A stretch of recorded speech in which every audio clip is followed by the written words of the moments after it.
Welcome to Launch Code, a premier business podcast, starring Evan Hafer, Matt Best, and Jared Taylor.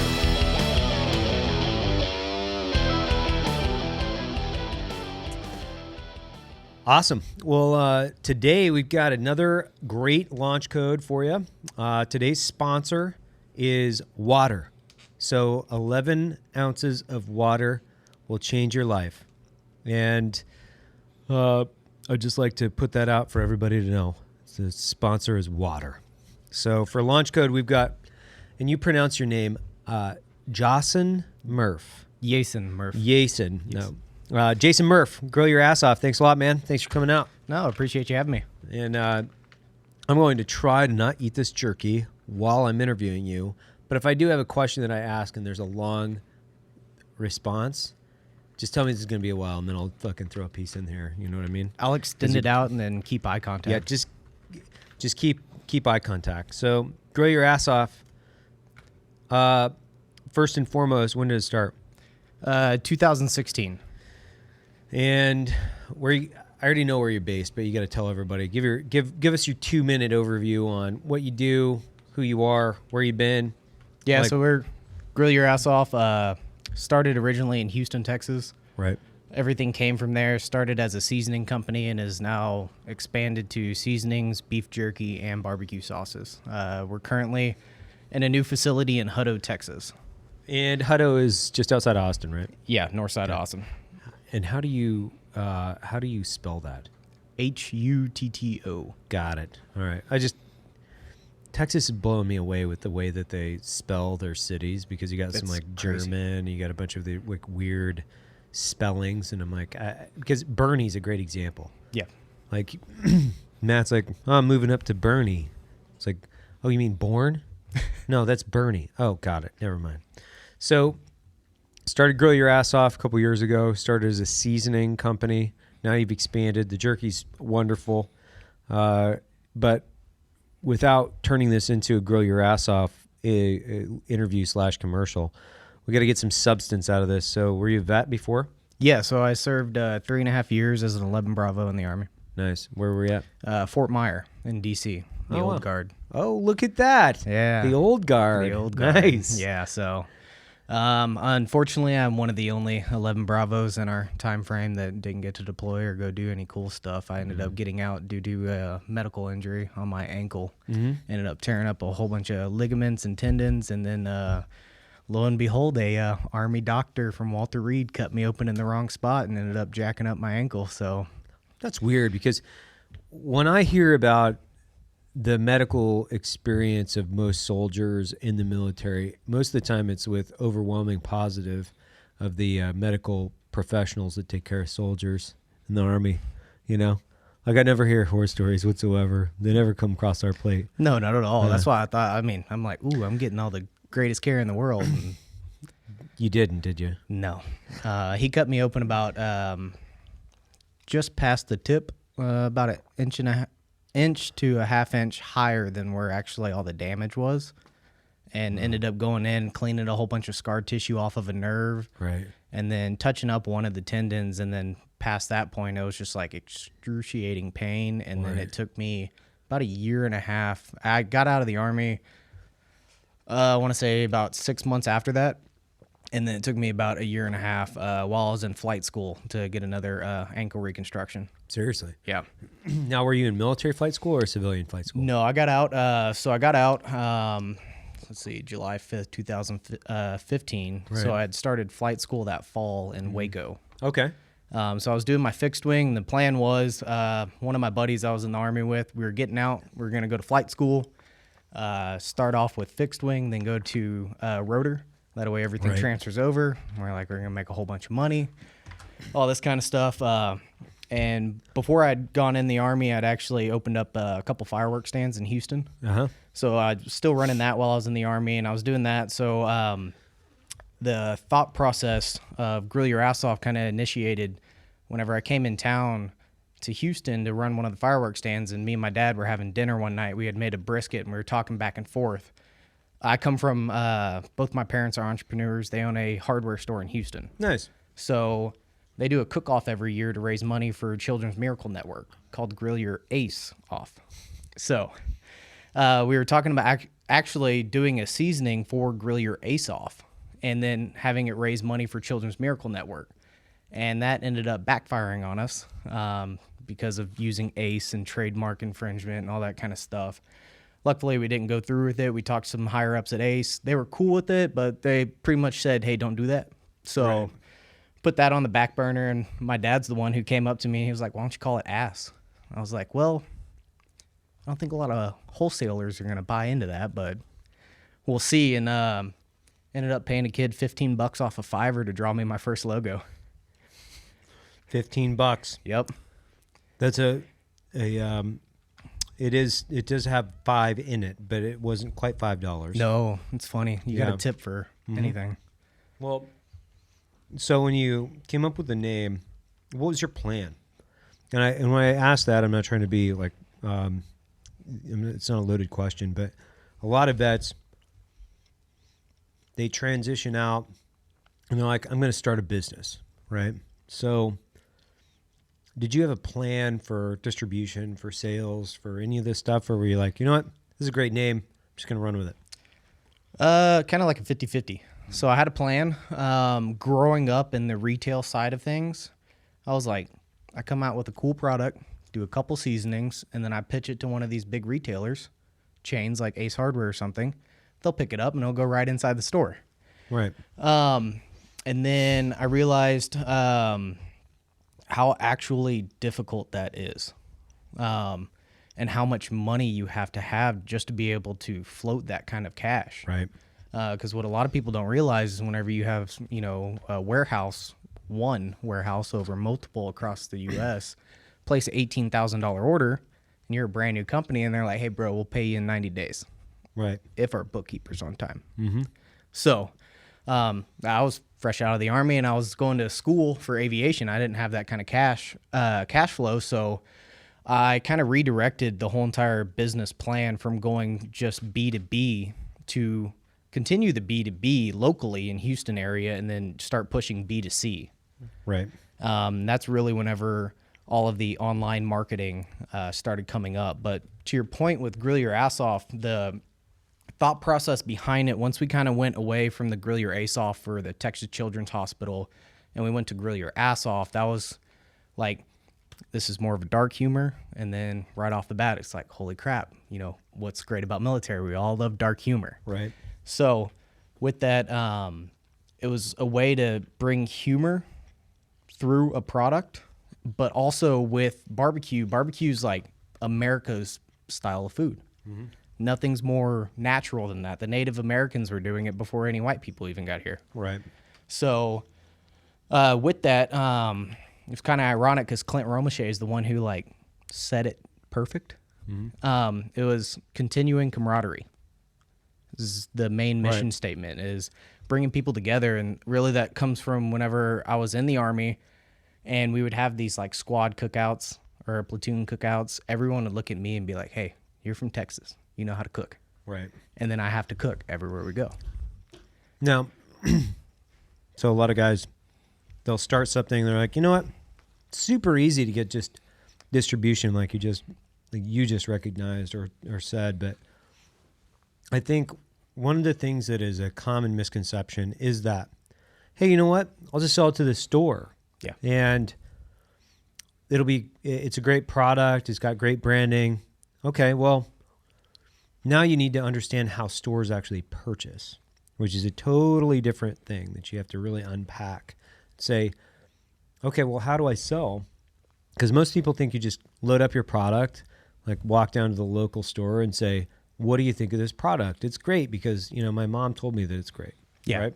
And then now give me some cash. Mm-hmm. And that's it. When it's funny because I found that out pretty early on as well, where grocery for me was basically, I didn't even want to go into grocery. Yeah. And one, they have seasonal buying. They're typically select what they're going to purchase a year out from when they put it on the shelf. Then you have to pay to put it on the shelf. Yeah, in a premium location. Right. And then if you don't sell, you got to buy back, Right. basically. Yeah. And that's funny that you say that, because the first person that comes to my mind is Sean Matson from Strikeforce. Right. And me and him always joke back and forth because we'll do a lot of demos and events together. And the first thing he'll say, we typically have the same question come up to us is, hey, why aren't you inside HEB? Hey, why aren't you inside of there? And it's like, dude, that's the last thing on our list. It's not only the last thing, but, and I'm eating your jerky right now, so if you hear it on the microphone, it's fucking good. But B2C gives you so much more control over your product. You know, it's an intimate relationship between you and your customer too, because there's no barrier. There's no HEB or grocery that's selling your product to your customer and you don't know who they are. Right. So we know exactly, you can do research online and find out exactly who you are, who I am. I can pick up the phone and call my customers. Say, hey, what do you think of my product?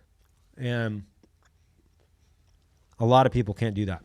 Right. And one of the beautiful things, just like with your product too, is we're able to take what customers do with our products and be able to rebrand it and get that really good customer interaction with it. So if somebody goes and uses gunpowder on their brisket, makes an awesome looking brisket, they go post it, and we're able to repost it and show that our customers are using this awesome product. And then our customers are getting satisfaction with a direct response from the company. Yeah, it's kind of a self-licking ice cream cone in some regards, because if people are happy with it, they're going to post about it. Right. The more they're going to post about it, the more people are doing your advertising for you. It just spins that flywheel even faster. It's funny, I just got off the phone with Sean, like literally before we got in here. So you bring up Sean. It's like we're all in this really small pond swimming around. And we see each other and we're like, hey, what's up? Because you and I met at, what was that event? SHOT Was that a Show. Bunker? Was that a Bunker Labs event? No, so the first time I met you was at SHOT Show.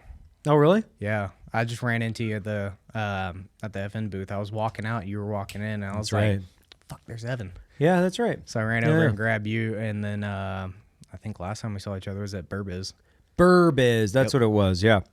So we went down and did this Burbidge event together, and there were a bunch of veteran booths for businesses, and there were some really cool businesses. You were one of them. Strikeforce, they had representative there.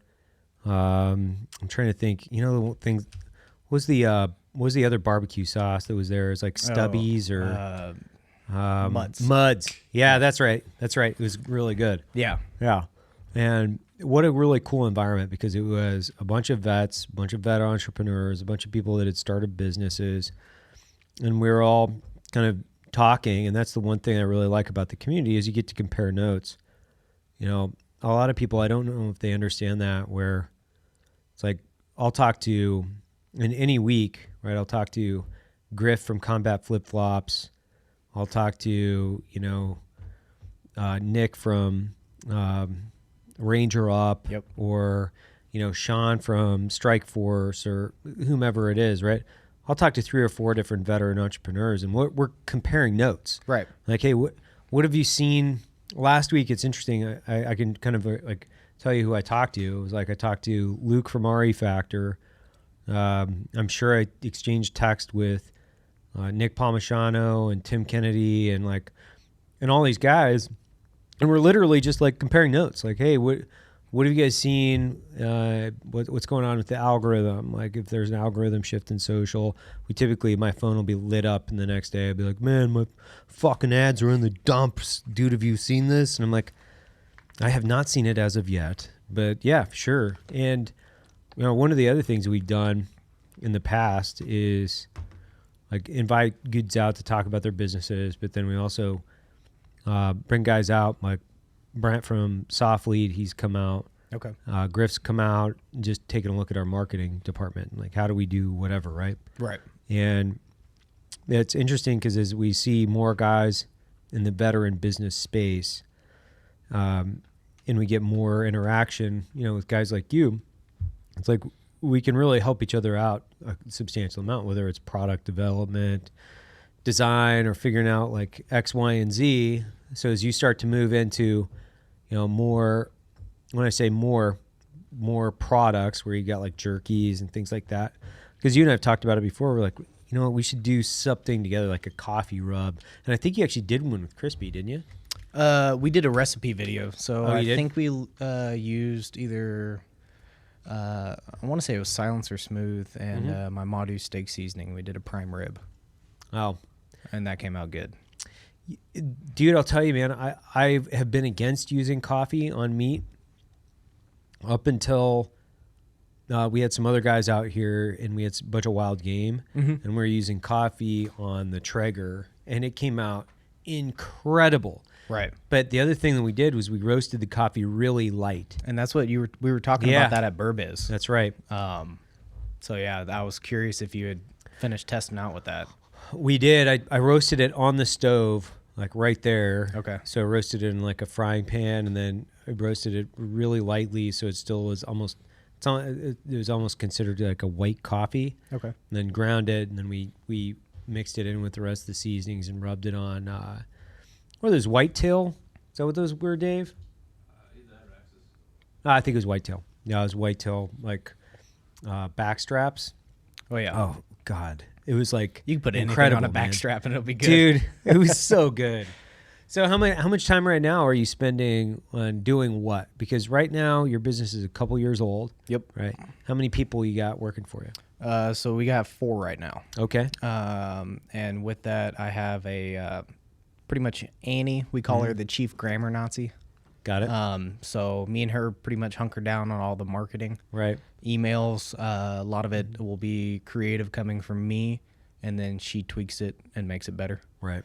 And then James from Uniform Humor Yeah. actually runs all of our media for us. Oh, really? Yeah, so I follow his page. It's good. yeah, me and James do a ton of work together. He's actually flying in town here Thursday night. He's coming up to SHOT Show with me. We got some Nice. big events. We're That's cool. catering a really big event out there. Are you really? Yeah, Try and Buy the Sunday before. Oh, right on. Yeah. So we're I'm prepping all that kind of stuff here Cool. this week, and then we're driving up, and then we have Jeremy, who's basically our fulfiller for everything, and then we split a warehouse in Hutto with another veteran-owned business that does our distribution and fulfillment Cool. for T-shirts, coffee mugs, laser engraved products, all that kind of stuff. So everything's in-house minus the actual manufacturing of the seasonings and beef Right. jerky.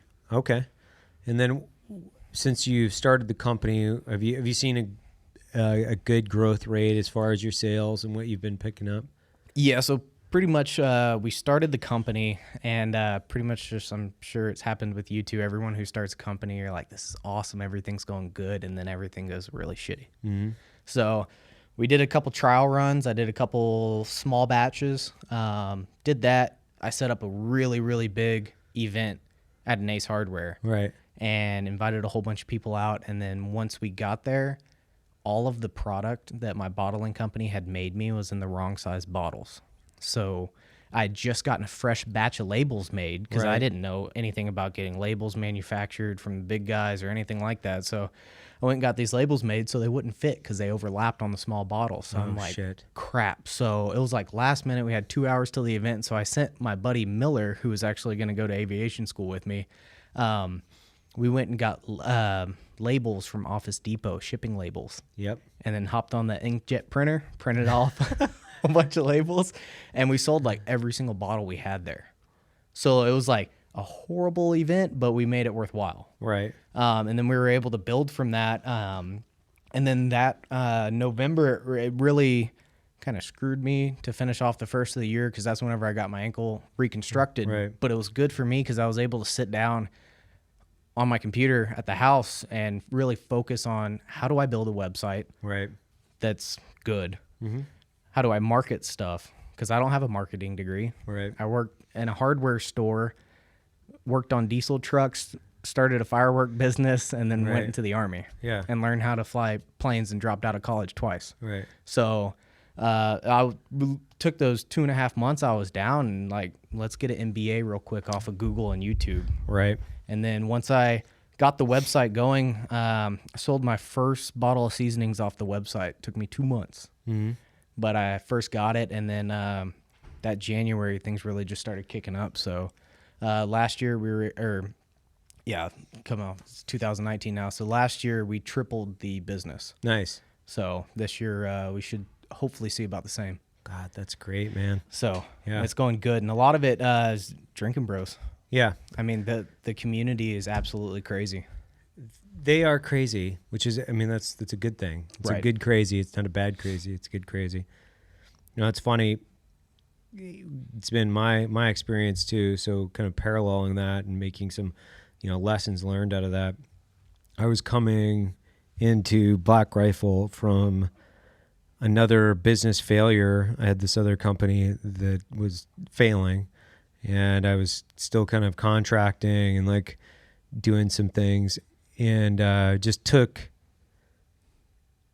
basically 2 to 3 months off. And when I say that, I wasn't taking it off, but I was building the company. And literally when I say building, like designing all the bags, doing all the logo work, doing all the packaging as far as like the photography. And, you know, people think that, and most people, even when I started my first business, they're like, oh, you got to pay somebody to do your website and stuff like that. But there are places out there, you know, BigCommerce and Shopify, Evolution, like 3 big ones, right? Where, you know, it's a templated system, and then people have been building websites for a long fucking time now. So you can YouTube how to build your own website. Right.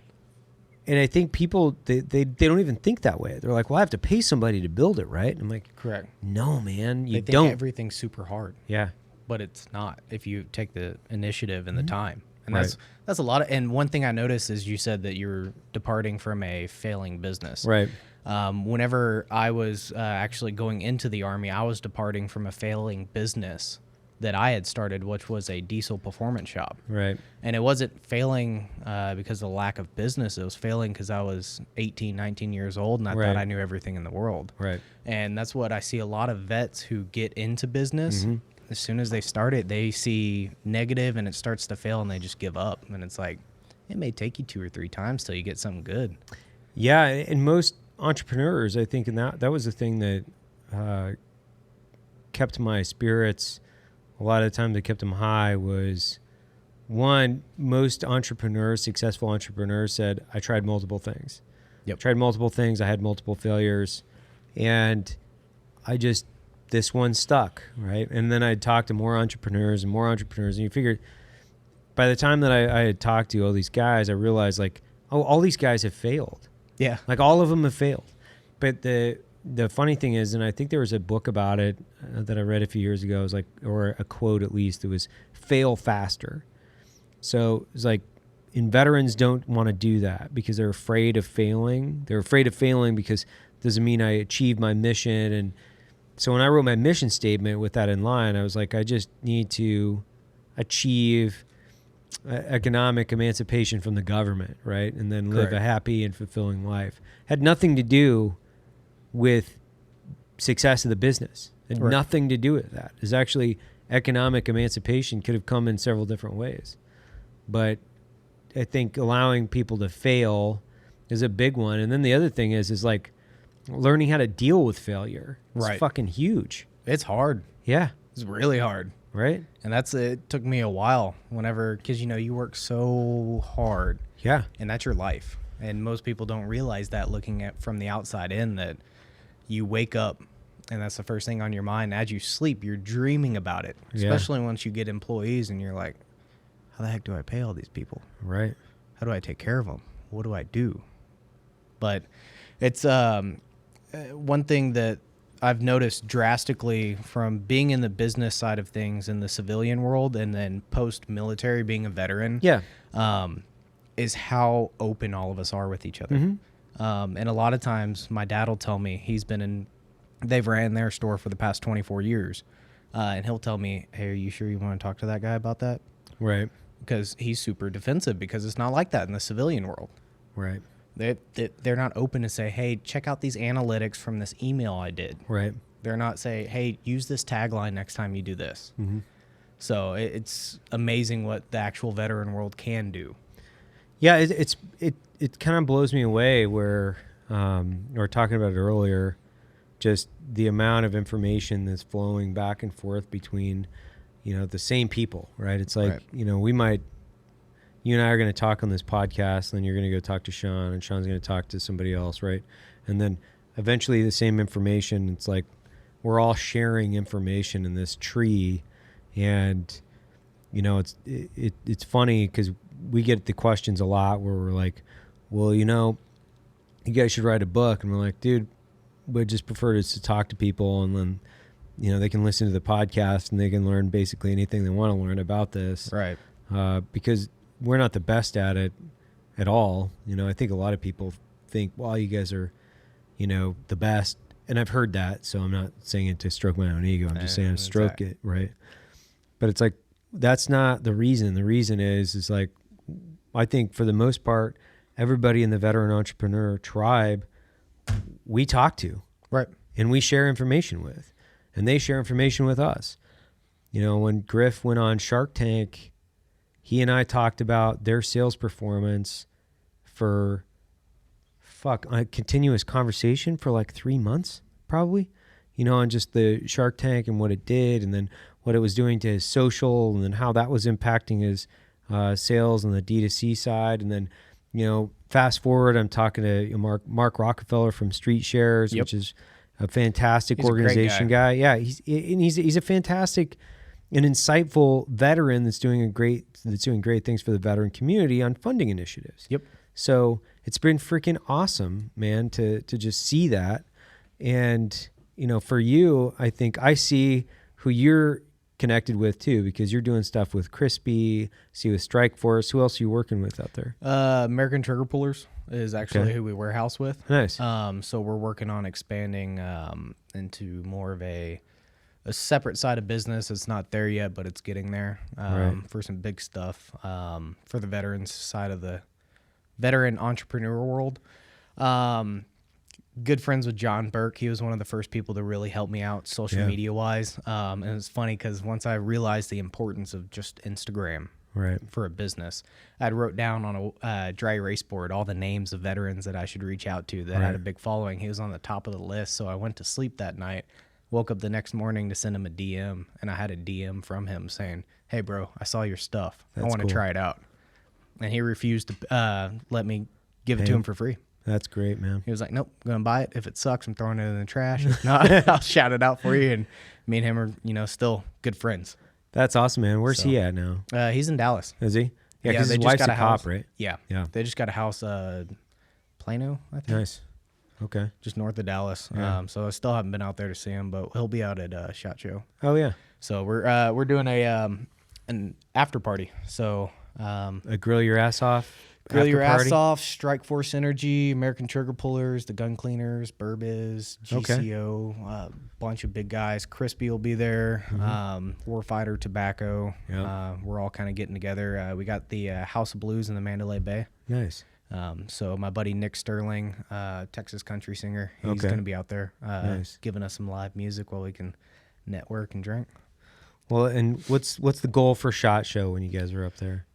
Try and buy is going to be our big thing, just because that's the only time you can buy stuff while you're there, and we're catering the event, which is the first time I personally have catered an event to that size, because catering gets old. Yeah. It's not fun. I'm sure it's like with you, sometimes once you do stuff on a massive scale, it takes the fun side out of it. Right. So we're actually catering for the try and buy that day. So you guys are you guys grilling like the food and so everything? We're cooking everything here in Texas and then transporting it up to Vegas. Shit. Yeah. Wow. So I got a couple different methods I'm going to use to keep everything super fresh. Right. Which is just like vacuum sealing stuff and then heating it up via sous vide. What's that? Basically, is that water? Yeah, the Gotcha. water. Yep. It looks like you're sticking a dildo inside the water, and it flows the water and has a heating element on it. And with that, it makes it great versus just doing a Cernal top. Yep. You're able to dump a freezer bag inside 160 degree water. Right. And 10 minutes later, it's 160 degrees versus putting something cold in there, and it takes an hour to heat up. Right.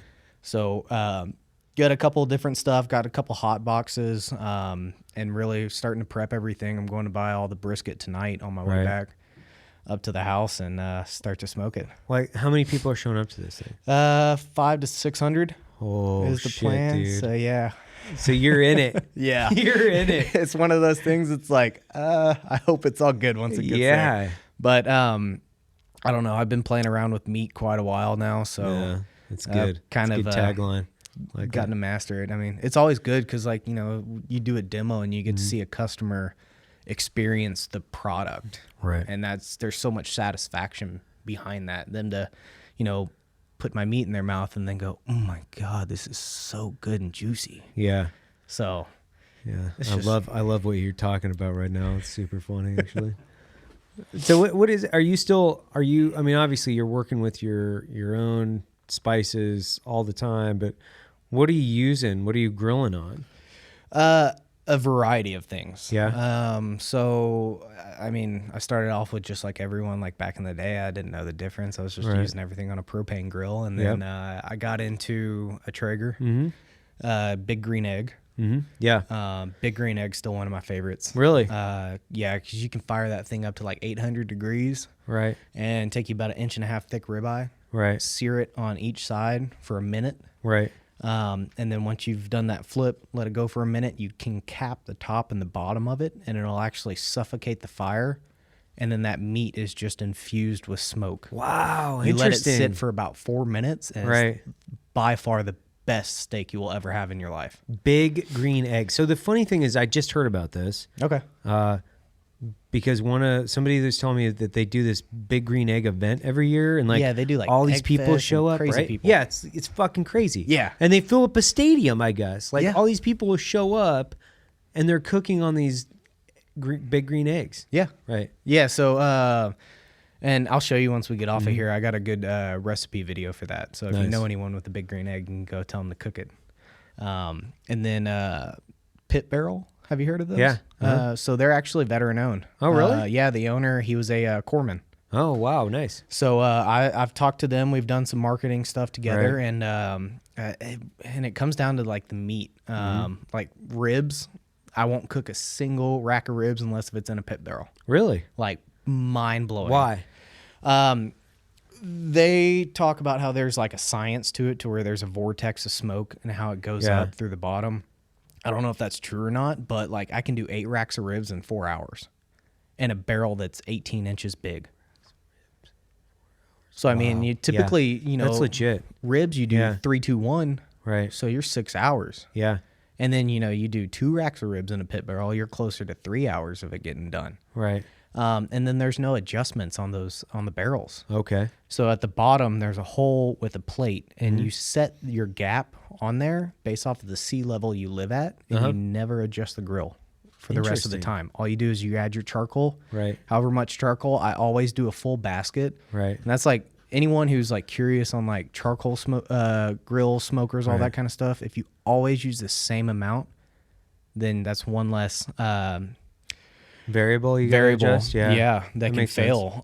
So I always do the same amount, and you never have to adjust it. And then there's I have a 55-gallon drum that was made by Woody's Smokers up in Fort Worth. And like that sucker, like I can open up one of the top vents, all 3 of the bottom vents, and it sits at 225 for like 18 hours. Holy crap. So you can literally put anything on there and just walk away. So you said something earlier. You're like, oh, I used to cook on propane when I didn't know any better. Yeah. So so explain that statement to me. That's kind of just like you don't really get a ton of flavor out of it. Really? Yeah.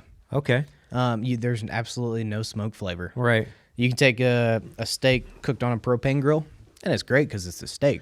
Right. And it's got grill your ass off seasoning on it. Right. And then you take one that's done on a big green egg, like I was just telling you about. Right. And you not only get the flavor from the charcoal, the wood, the grill marks that are on it from it searing it. It's just 2 completely, totally different styles of cooking. Like we still have a Weber natural gas grill, right? Because we have a natural gas hookup right there. Yeah. And it's a great oven. That's about all it's used for now. Okay. To keep stuff hot or warm it up real quick.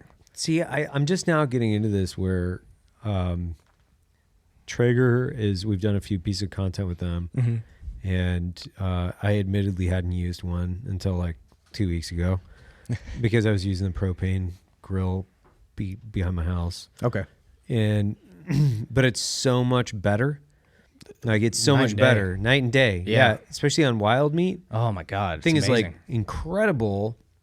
So I'm slowly getting into this, like entry level gateway barbecues. I'll send you a whole bunch of recipes. Yeah, I'll need that. That's like Crispy talks a lot. Yeah. A lot of big game and stuff Yeah. like that. But he's always the one like, hey, bro, how should I cook this? Oh, fuck yeah. Crispy's always like, man, I'm the best barbecuer, like basically west of the Mississippi. He always says that, Yeah. He's like, whatever, dude. And Clint's the same way. Really? Clint hits me up all, hey, bro, you got a recipe for this? I'm like, Clint, did you look on my website? Two great guys, though. Those guys are awesome, They're man. awesome. I love them. Exactly. They're awesome. But yeah, no, I'd just like to give them a lot of crap because they're normally the number one people in my inbox asking me, hey, Right. how do I cook this? Well, because Crispy came out and he cooked a gator. Mm-hmm. It was a gator, right, that he cooked at Matt's house? Yeah, it was gator. Well, he did a gator and a pig, I think. 'Cause Yeah, I remember on both of those, we had talked a lot about it because I've never done a full-size pig inside of a Right. Traeger or a gator. So it's just kind of like Winging it? I would do it like this if I was Right. there, but I'm 3 hours away, so I can't really help you. Well, that was the thing. Like, when you're grilling, what's your favorite meat to use? It's a hard question. It's kind of like whenever someone asks me, like, what's your favorite seasoning? Right. And that comes down to, like, what mood am I in or what Right. kind of food. My go-to is probably a ribeye. Okay. I mean, it's just simple. Right. It's easy. It's always going to taste good. Right. You can make it super fast. You can make it slower. I mean, like the method I told you earlier, you have a perfectly good ribeye cooked in 6 minutes Right. on the big green egg. Seriously? Yeah. 6 minutes? Yeah, once you get the grill up to temperature, Right. a minute on each side, close top and bottom, let it sit for 4 minutes for about 1.5 inch ribeye, and it's Wow. perfect medium rare. So, but then again, I mean, like you can't beat a brisket. Yeah. If you know how to cook one, like you Right. can't. So, same thing with ribs. Like if you can do Yeah. good ribs, so it's and a lot of it comes. What I've found is different meat markets on how Yeah. they prep their meat. Okay. I have one in Tomball. Whenever I lived in Houston, I would always go to Smitty's Meat Market, Right. and he would actually run a tenderizer through all of the ribeyes while it was whole before he actually cut them. Okay. Then he would cut them and serve them, and like those before they're even done cooking, like you can sit there with a spoon and just cut it, and it's Wow. like mind blowing the difference. What are they using to tenderize it? Just a hammer? Or got, No, like, they a actually machine? have a machine with a whole Okay. bunch of needles. Right. And it looks like a giant sewing machine almost with Okay. a big fat head on it. Right. Probably got 150 needles and little foot press, and you just run it through and just Oh, that's punch the whole fucking entire cool, thing. man. Yeah, so like seeing that, and then like even just doing bacon differently. A lot of people Right. don't think to season the bacon. You do bacon with some infidel pork rub on top of Right. it, and that brown sugar will caramelize on top, and you get a lot of your red pepper, chipotle peppers get Yep. deep down inside the meat, and I mean you can glaze it with a little bit of beer, Yeah. and it'll turn in like to a piece of candy. Yeah. Those are the things I don't think about whatsoever. Like bacon, I never think about. Steak, like I've got my way that my go-to on steak, right? Yep. But I never cook ribs or brisket. My wife does most of the cooking, admittedly, at our house. So, but now that I have a Traeger, got to like start getting some recipes from you guys and like checking them out. Well, my buddy, Matt literally just dropped off 2-axis at the processor for me, so Awesome. we're getting a ton of stuff back from that in the next couple weeks. And are you doing mostly beef? Are you doing wild game? Or are you doing like combination of anything and everything?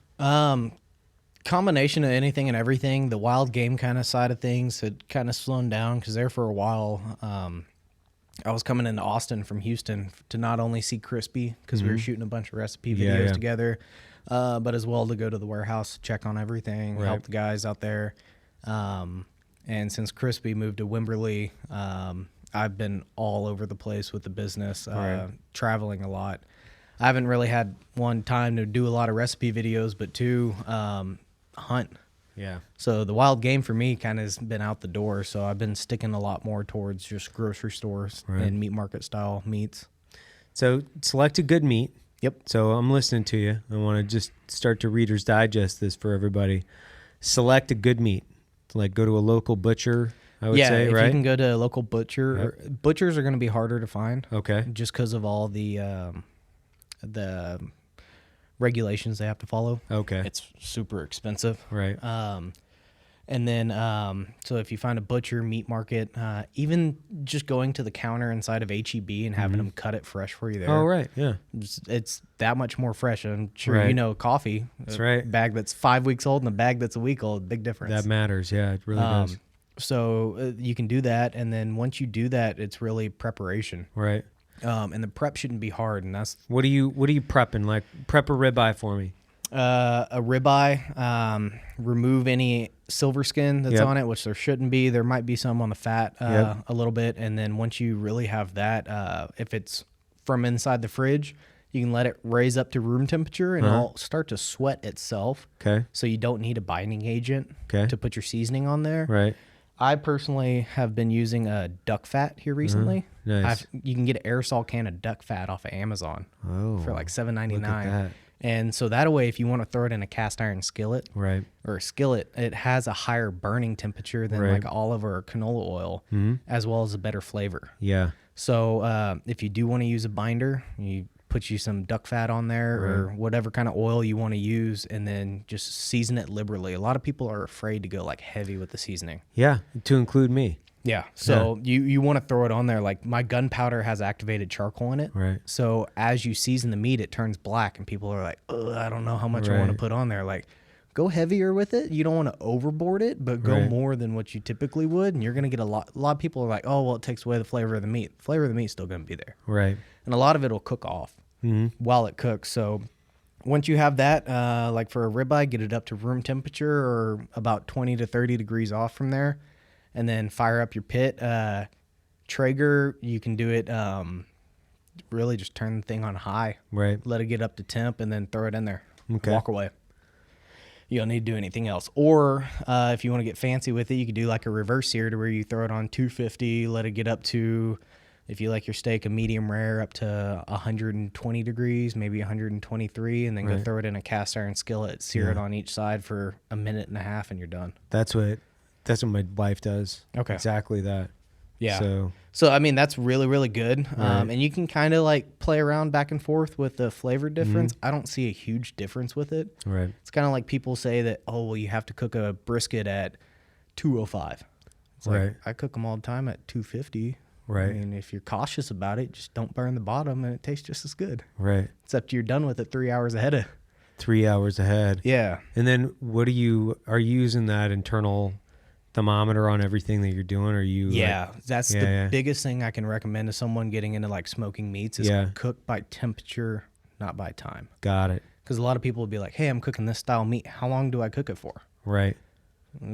I don't know. How thick is that meat? There's a lot of variables. Even the aerodynamics inside the meat, like a brisket, if you don't trim it right, you can end up burning the point on it and the flat inside of a Traeger, just the aerodynamics of it. Right. So there's a lot of variables that come in with it, but if you cook it by the actual temperature, you know exactly when to wrap it, if you need to wrap it, or if you're going to wrap it, exactly when it's done.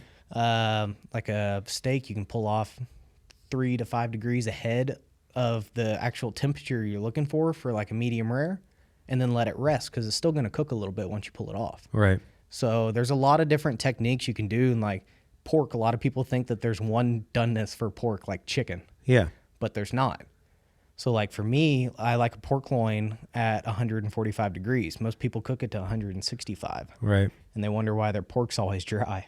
Yeah, exactly. Like, so yeah, if you're going to have a dry meat, like that absolutely makes sense because you're going to overcook it. And that's just like, for me, that just makes sense. Yeah. But you know, what are the suggested, I guess, do you know off the top of your head, like what temperatures you should be bringing pork up to in order to, negate the ill effects of not cooking that? I want to say 135 is the lowest. Is that what it is?